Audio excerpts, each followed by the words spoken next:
Welcome back, everyone. Today we're going to be painting up an Iron Warrior. First, we're going to start by dry brushing the trim and just some of the small details that you want to be that gold color with Brass Scorpion. I like to use this color over Retributor Armor just because with Iron Warriors, I don't agree with Games Workshop that they have gold on them. To me, Iron Warriors are they're very pragmatic, uh, uh, function over form type thing. They're not Emperor's Children. They aren't going for glamour. So they really shouldn't have gold on them. I like having more of a brassy color. So that's why we're going with Brass Scorpion. We're just doing the trim, small details on the autocannon. I don't know what kind that is. I play Necrons. I don't play Chaos Space Marines. I love Chaos Space Marines, but I don't play Chaos Space Marines. Alright, so now we're going to come in and we're just going to use the Iron Warriors paint, go figure, to paint the armor panels. It'll probably take 2 coats to cover the Brass Scorpion that we dry brushed on earlier. If you want, you can make it a little easier on yourself and you can paint all the armor panels black again and then come in with the Iron Warriors. But I just left it on. Didn't feel like cleaning it up. If you do 2 coats, it'll be fine. It'll be fine.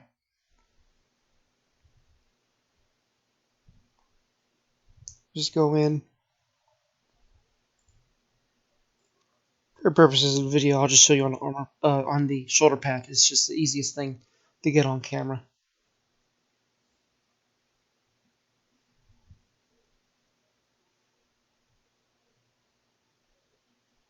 Alright, so now I quickly, between shots, I came in with Everland Sunset because we are going to do a little bit of the hazard stripes. I'm just going to do it on the shoulder again, but it's a couple coats of Everland Sunset just to get a clear coverage over the metallic that we had just spaced down. Now I'm coming in with Abaddon Black, and what I'm doing is I'm just putting down a thin line down the diagonally down the shoulder pad. Try and do towards the middle of the shoulder pad. This way you can expand it, and it'll help you place the other stripes better rather than just putting it in the corner, because then it's really hard to see the curve and you can get a really wonky line.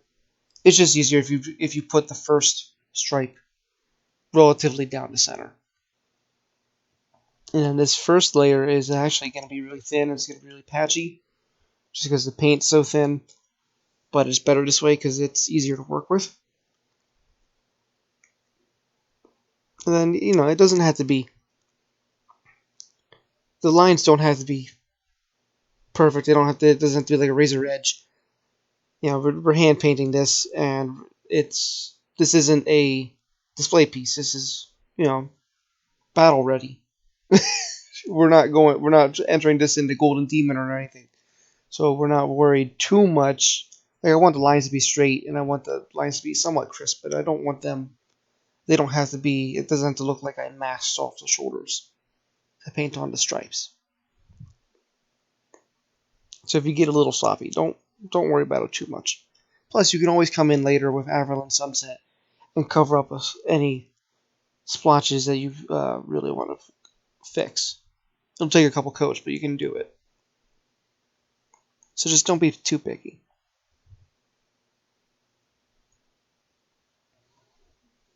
Alright, now we're going to come in and we're going to wash this whole Marine in Nuln Oil. Because he's an Iron Warrior, and he's got to be dirty. That's their whole thing, is digging trenches and siege warfare. You can't have a clean Iron Warrior.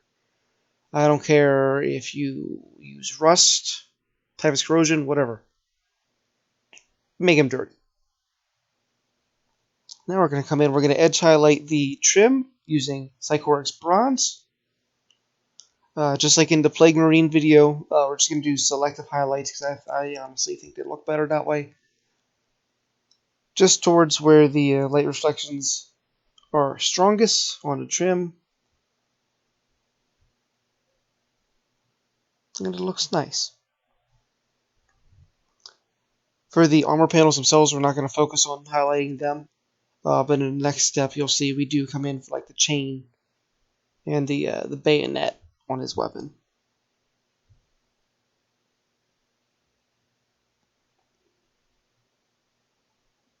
Oh, and also don't forget the piping on his chest. That always looks really good when you edge highlight that. It always looks really nice. Gives it a almost a true metallic look, almost. Just contrasts really nice with the darkened down bronze and the steel. There we go.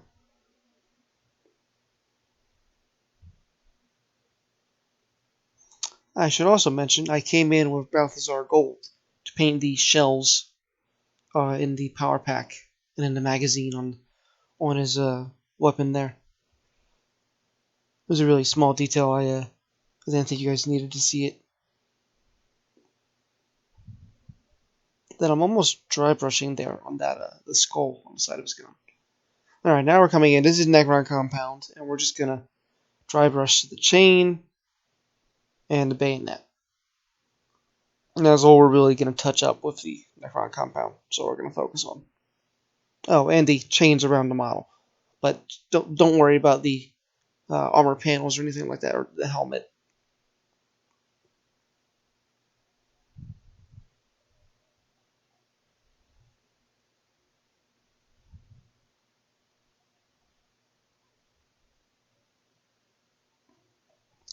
Now we're coming in. This is just Rhinox hide, and we're gonna paint up the leather. So this is really thinned down. This will probably take 2, maybe 3 coats. And we're just going to cover the holster, the belt, and the pouches.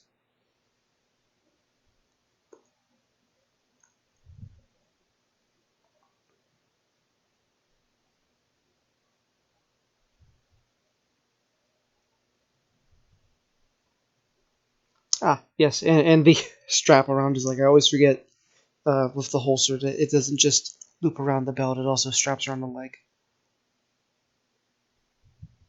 So don't forget that. So yeah, very easy detail to miss if you're not paying too much attention to your Marine.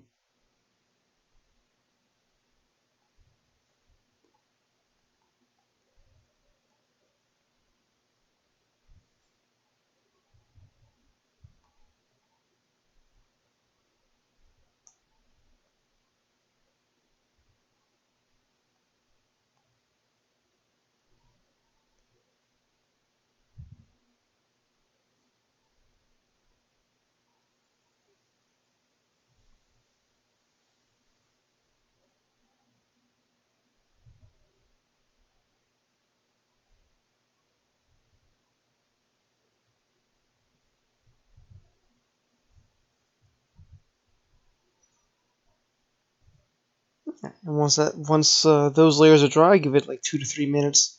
That's just because we're going to be dry brushing it. We're going to come in with Morphang Brown, and I'm going to use my tiny little makeup brush as always.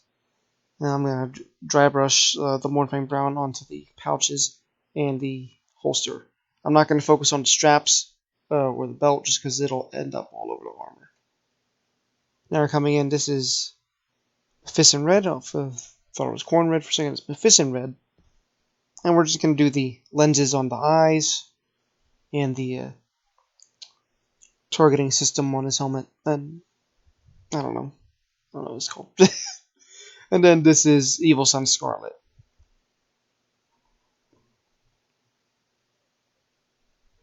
Or no, I'm sorry. This is Fire Dragon Bright. I'm horrible with the paint names today.